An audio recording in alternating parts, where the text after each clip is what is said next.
Cândido Neves, beijando o filho entre lágrimas verdadeiras, abençoava a fuga e não se lidava do aborto. Nem todas as crianças vingam, bateu-lhe o coração. Pai contra mãe, Machado de Assis. Libera a batida, compadre! No dia 2 de junho, Miguel Otávio Santana da Silva, de 5 anos, caiu de um prédio de luxo em Recife. O garoto foi levado ao trabalho pela sua mãe, Mirtes, que apesar da pandemia trabalhava normalmente. No momento da queda, o garoto havia sido deixado aos cuidados da patroa, Sari Gaspar Corte Real, enquanto sua mãe levava o cachorro da família para passear. Miguel, à procura da mãe, foi deixado por Sari dentro do elevador. Ela aperta o botão do andar mais alto e o abandona. Ao chegar no nono andar, ele tem acesso à parte externa do prédio e logo em seguida cai. Miguel era a terceira geração do Silva a frequentar aquele ambiente, assim como sua mãe e sua avó, que há gerações trabalhava para a família Corte Real. Agora vem cá, vamos pensar sobre herança e o desenvolvimento da criança e do jovem preto a partir de alguns fatos históricos. Em 1871 foi assinada uma lei chamada Lei do Ventre Livre. Resumindo a parada, essa lei dizia que a partir daquele período, os filhos das pretas escravizadas seriam livres, mas não foi tão simples assim. As crianças ficavam em posse dos donos, aos cuidados das escravizadas, até completar 8 anos. A partir daí, ele decidia se ia ficar ou não com ela. Caso o escravizador decidisse explorar a criança, ela ficaria no trabalho escravo até seus 21 anos de idade. Só depois disso ela seria libertada.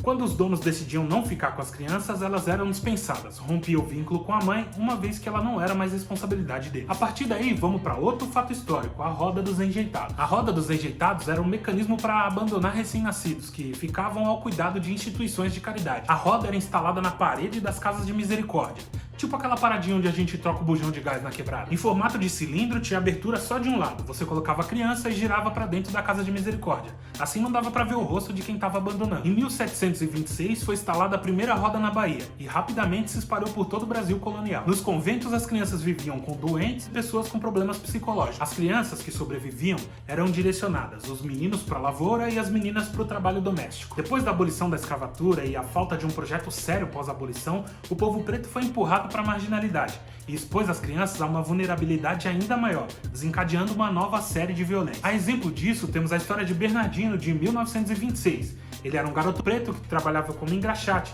e jogou tinta num cliente que saiu sem pagar pelo seu serviço. A polícia foi acionada e quando chegou no local, Bernardino, que só tinha 12 anos de idade, não conseguiu explicar o que tinha acontecido. Ele foi preso e colocado numa cela comum, onde foi brutalmente violentado por 20 adultos. Depois dos abusos, ele foi jogado na rua. A repercussão desse caso pressionou o Congresso da época, que em 1927 criou o primeiro código para menores. E a estrutura racista brasileira traz um ponto bizarro sobre esse código. Naquela época, as escolas públicas eram poucas e destinadas às crianças da elite. Era um privilégio acessível somente para as classes mais favorecidas. Aqueles que tinham menos de 14 anos e não tinham família eram destinados à escola de preservação para o delinquente. Era um reformatório, uma espécie de cadeia mais suave. Já as crianças entre 14 e 17 anos eram encaminhadas para a escola de reforma para o abandonado, que em teoria colocava eles no trabalho braçal ou operário. Foi desse código que surgiu o termo pejorativo menor. Esse nome era usado para classificar aquele que era vadio ou delinquente. Em meados de 1938 foi criado o SAM, e esse serviço não necessariamente dava assistência ou educava um jovem. Na real, era mais um espaço onde eles sofriam todo tipo de violência. Em 1964, uma das criações do regime militar foi o FUNABEM,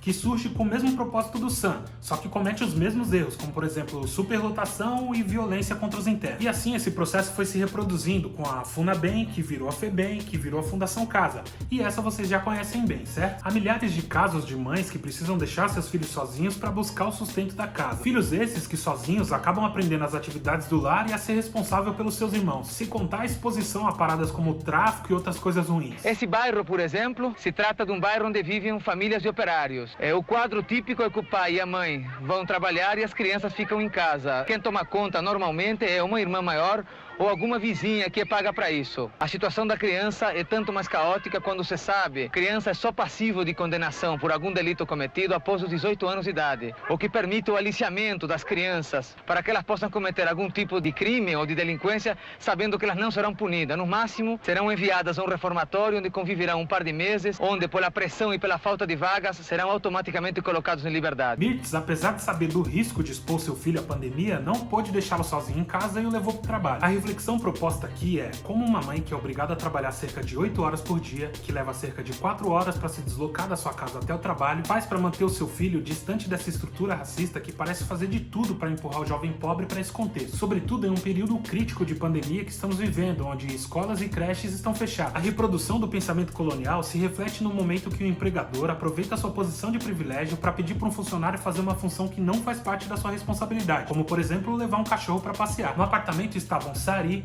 sua filha, a manicure, Mirtz, Miguel. Acontecia ali uma aglomeração social que deveria ser evitada. Impera aí o privilégio branco e seu descaso, e fica evidente a partir do momento que Sari dispunha de 20 mil reais para pagar a fiança, mas em momento algum pensou em preservar sua saúde e de seus funcionários, pagando para que eles ficassem em casa no período da pandemia. Para finalizar o salve da semana, vamos fazer um exercício de reflexão que deve ajudar a ilustrar os privilégios. Se ao invés de Miguel fosse o filho de Sari, se ao invés de Sari fosse Mirtz, 20 mil bastaria para escapar da prisão? Enfim, nem todas as crianças vingam. Bateu-lhe o coração. Se você se interessa por esse tipo de assunto, vou deixar na descrição o material para você construir sua própria pesquisa. Além, é claro, de pedir para você se inscrever no canal para acompanhar nossos próximos debates.